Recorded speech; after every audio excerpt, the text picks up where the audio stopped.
बोली बोली दुर्गा मैया की।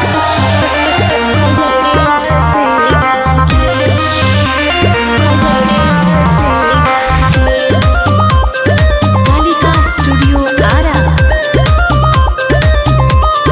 Music by Vishal Yadav.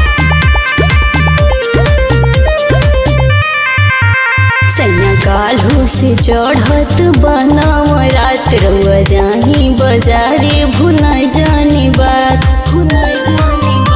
हाँ एह राजा सन काल्हू से चढ़त बनाव रात रउआ जाही बजारे भुला जानी बात ना हो के हमसे भूल नहीं करम कौनो चूक नारी माई के पूजा करे के बात कि लाले चुनर ले ले अइह बलमुआ बजरिया से जाके कि लाले चुनर ले ले अइह बलमुआ बजरिया से जाके चुनर ले ले अइह बजरिया से जाके।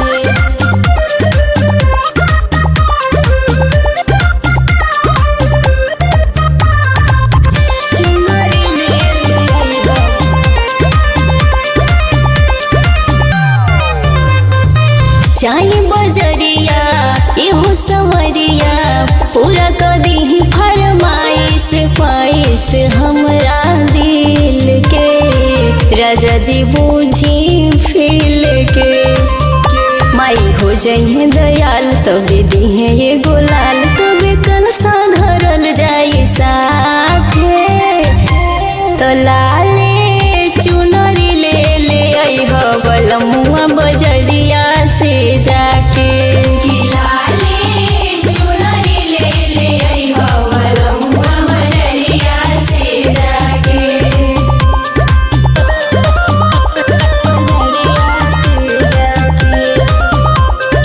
Music by Vishal Yadav.